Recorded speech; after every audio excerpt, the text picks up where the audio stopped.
আল্লাহর কসম, পৃথিবীর যে কোনো বিপদ, পৃথিবীর যে কোনো বিপদ, পৃথিবীর যে কোনো বিপদ। আচ্ছা, ভাবুন তো একবার, জীবনে যখন হঠাৎ করে কোনো বিপদ আসে, কোনো ঝড় ওঠে, আমরা ঠিক কি করি? আজকের এই আলোচনাটা ঠিক এই নিয়ে। আমরা এমন একটা শক্তিশালী সমাধানের কথা জানব যা বিশ্বাসের ওপর দাঁড়িয়ে থাকে, অনেকটা জানেন একটা স্পিরিচুয়াল লাইফলাইনের মতো। চলেন দেখি এই লাইফলাইনটা আসলে কি আর এটা কিভাবে কাজ করে।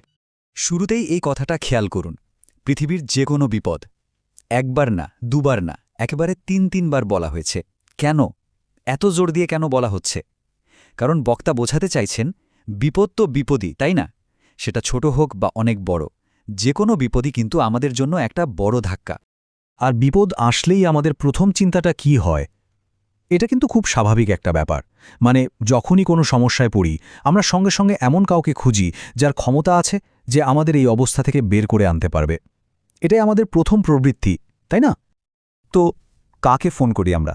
বক্তার মতে আমাদের ফোন কলের লিস্টটা সাধারণত এরকমই হয়। হয়তো ভাবি এলাকার এমপিকে একটা ফোন দিই, কাজটা তাড়াতাড়ি হবে। অথবা না, সরাসরি থানার ওসিকে জানাই, উনি অ্যাকশন নিতে পারবেন। কিংবা আরও বড় কেউ, ধরেন ডিসি সাহেবকে ফোন করলে তো বিষয়টার গুরুত্বই বেড়ে যাবে।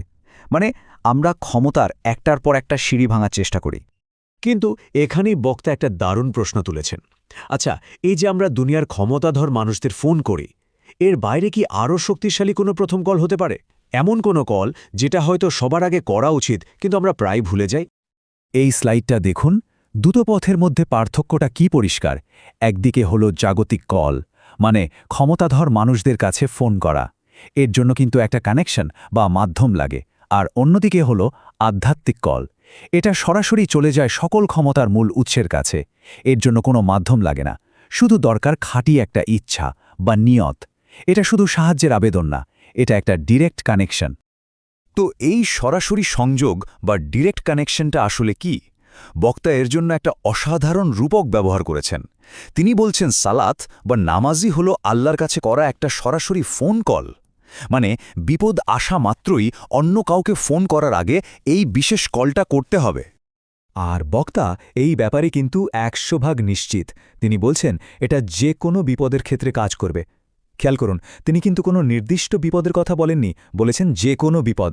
তার কথা হলো এই আধ্যাত্মিক সংযোগটা যদি একবার স্থাপন করা যায়, তাহলে দুনিয়ার কোনো সংকটই আর টিকতে পারে না। আচ্ছা, তাহলে এই ডিরেক্ট ফোন কলটা করার পদ্ধতিটা কি? খুবই সহজ। বক্তার মতে এর জন্য মাত্র দুটো ধাপ। যেই মুহূর্তে বিপদের খবর পাওয়া গেল, সঙ্গে সঙ্গে প্রথম কাজ হলো অজু করে নেওয়া, আর দ্বিতীয় কাজ আর কিচ্ছু না, সোজা সালাতে দাঁড়িয়ে যাওয়া। আর এটা কিন্তু শুধু কোনো তত্ত্বকথা না, বক্তা নিজের জীবনের অভিজ্ঞতা থেকে বলছেন। তার কথাটাই শুনুন। আমি নিজে পরীক্ষিত, একবার না, বহুবার বহুবার।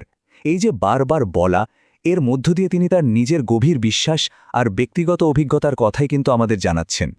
তাহলে পুরো আলোচনার সারমর্মটা কি দাঁড়ালো? একদম সহজ।